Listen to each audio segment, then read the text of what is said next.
इस संसार में कोई भी चीज पूजने योग्य नहीं है, ना ही राम, ना ही बुद्ध, ना ही कृष्ण, ना ही जीसस। और यह तब तक पूजने योग्य नहीं है जब तक कि वो इंसान खुद को नहीं जानता, खुद यानी आत्मा, जीव और उस शून्य को नहीं जानता। अगर वो खुद को जाने बिना किसी भी चीज का पूजा करता है तो वो गलत है, वो अनजाने में बहुत बड़ा भूल कर रहा है। क्योंकि मैं आपसे पूछता हूँ कि वो इंसान पूजा कर रहा है, क्या वो पूजा कर रहा है, उसका मन पूजा कर रहा है? वो उसका मन पूजा कर रहा है, क्योंकि जब इंसान खुद को जानता है तो कभी मंदिर में पूजने जाएगा ही नहीं। क्योंकि जो भगवान है वो तो उसके हृदय के अंदर है, उसकी चेतना है, जो उसकी परम चेतना है, जो उसके पर ब्रह्म है, उसके हृदय के अंदर है और उसकी चेतना भी उसके हृदय के अंदर ही है। इसलिए मैं आपसे पूछता हूँ, और ये बात मन को तो पता नहीं, मन तो ये जानता नहीं कि ये जो चेतना है या परम चेतना है जो हमारे अंदर है, उस चेतना और परम चेतना से हमेशा दूर रहता है। यही कारण है कि वो मन उस चेतना और परम चेतना को बाहर बताता है, जिसके वजह से वो इंसान बाहर पूछने जाता है। वो इंसान कितना भी समय, कितना भी श्रद्धा से पूजा कर रहा है, फिर भी कुछ नहीं होने वाला, क्योंकि वो पूजा वो नहीं, उसका मन कर रहा है। और मन कभी भी परमात्मा से जुड़ ही नहीं सकता। परमात्मा से जुड़ने के लिए सिर्फ और सिर्फ एक ही तत्व है, वो है आत्मा। उस इंसान की जीव वही परमात्मा से जुड़ सकता है और उसी का ऐसा नेचर है जो परमात्मा से जुड़ सकता है। अदरवाइज ये मन कभी भी परमात्मा से नहीं जुड़ सकता। फिर भी इंसान पूजा करता है, फिर भी इंसान मंदिरों में पूजा करने जाता है। ये बात मैं इसलिए बोल रहा हूँ क्योंकि सारे के सारे जो दंगा हो पूजा करने के टाइम ही होता है। अब देख लीजिए, जितना भी हिंदू मुस्लिम दंगा होता है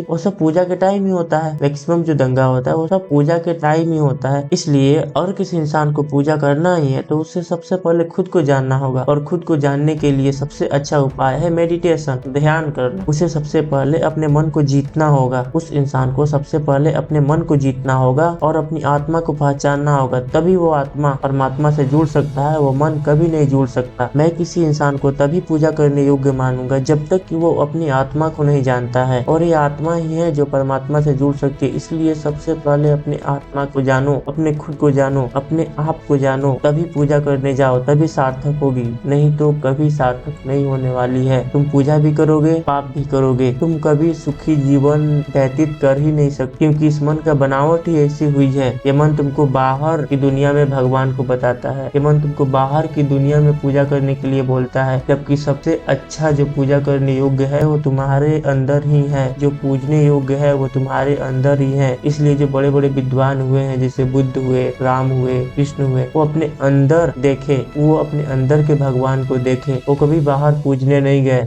बाहर वही इंसान पूजा करने जाता है जो खुद को नहीं जानता है, और बाहर इसलिए वो पूजा करने जाता है क्योंकि उसके मन बाहर ले जाती है। मन कभी नहीं चाहती कि वो इंसान खुद को जाने। अगर इंसान वो खुद को जानता है तो वो मन को हरा कर ही जानता है। इसलिए ये मन नहीं चाहता है कि मैं हारूं, इसलिए वो बाहर की दुनिया में तुमको पूजने के लिए बोलता है, ताकि उस मन का अस्तित्व हमेशा हमेशा के लिए शरीर पर बना रहे और आप हमेशा हमेशा के लिए दुख रहे। और ऐसा ही होता है।